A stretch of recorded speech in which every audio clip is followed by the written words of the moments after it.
Welcome to Bike Racks 101. Adding a bike rack to your vehicle opens up a world of possibilities of where you can take your bike and explore, whether it's trail or road. However, choosing the right bike rack for you and your vehicle can be a little intimidating. There's a lot of options out there, but we're here to help. The first thing you need to think about when you're choosing a bike rack is where you want to put the bike on your vehicle. There are two main options: on the back of your vehicle or on top of your vehicle. Each option has its own advantages and disadvantages. There's not really a wrong answer here, it's just what's best for you. So we're gonna go through and talk about each type to figure out which one's right for you. Putting your bikes on top of your vehicle means they're up and out of the way, keeping the rear of your vehicle clear and your vehicle compact, so you don't have any issues in parking spaces or getting in and out of your tailgate. It also means that because they mount to a roof rack, that your vehicle is set up for a multi-sport experience. When you're not using it for bikes, you can add a cargo box or a kayak and really adventure however you want to. However, they do have the disadvantage of having to take the bike up high to put it in place, so there's a little bit more effort involved in getting it mounted to the vehicle. Also, you do have to buy one tray per bike, so if you're taking a lot of bikes, the price can add up really quickly. If you decide that putting bikes on top of your vehicle is right for you, there are two main options to choose from: fork mount and wheel-on bike mounts. Wheel-on bike mounts, like the one seen here, mean you put your entire bike on the roof fully assembled. You don't have to take the front wheel off. The advantage is that when you get to the trailhead, you're ready to go. Just pull the bike off and start riding. The disadvantage is they are a little bit more expensive than fork mount options, and getting the bike up with the front wheel attached is a little bit more awkward because it can swing towards you as you lift it. The other option are fork mount racks. On these, you do have to take your front wheel off before you mount the bike to your roof. The advantage here is it's a little bit easier to get the bike up on the roof with the front wheel off, but the disadvantage is you have to do something with that front wheel. You can either choose to buy a wheel holder and mount the front wheel to your roof, or simply place that front wheel in your vehicle and reattach it when you get to the trailhead. If you decide that putting bikes on the back of your vehicle is more your style, there are several good options available.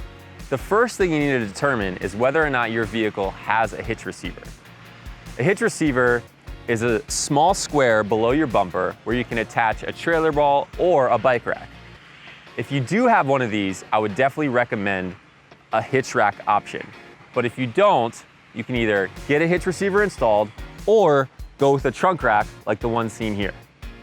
Trunk racks are a great option because they're both functional and affordable. They simply rest on top of your trunk or hatch and are designed to be installed and removed each time you use them. They're limited to either a 2 or 3 bike capacity, and what's nice about them for storage is that they fold up super small and could be stowed either under a bed, in a garage, or even in your vehicle. Our trunk racks have 3 main points of contact, 2 on top and 1 on the seat post tube, and you simply pick the bike up, set it in place, and then secure it at those 3 points.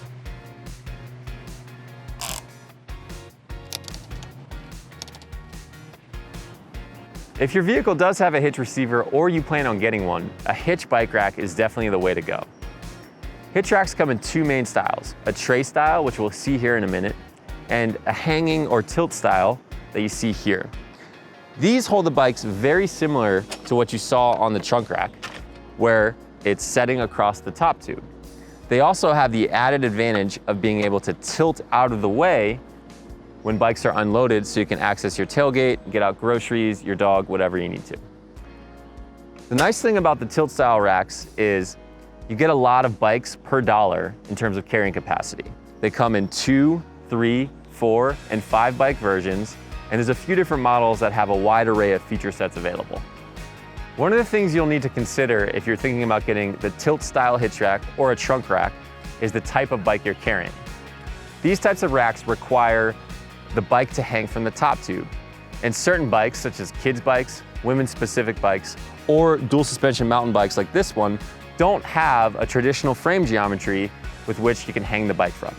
In order to use this type of rack with these types of bikes, you need to buy an additional adapter called a top tube adapter, seen here. Essentially, it creates a bar between your handlebar and seat to hang the bike from.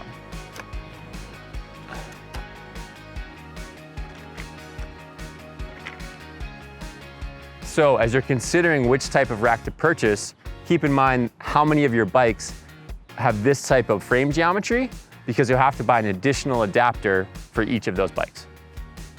The other style of hitch rack, the tray rack seen here, is another great option. It has some serious advantages over the other types of racks we've seen so far. To start, unlike the tilt rack where you have to take the bikes off to access the rear of the vehicle, this does have a tilt feature where you can tilt the bike down and access your tailgate with the bikes loaded. Additionally, the bikes are spaced properly, about 12 inches apart, so you're not having to deal with handlebars, seats, pedals interfering with one another like you would on a trunk or a tilt rack.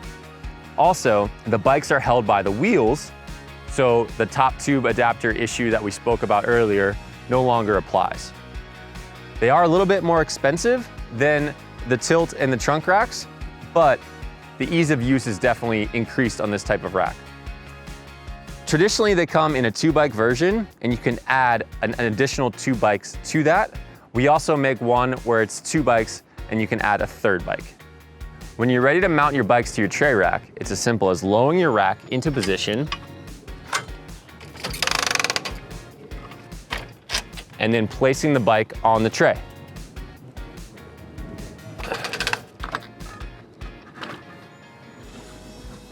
And securing it in place.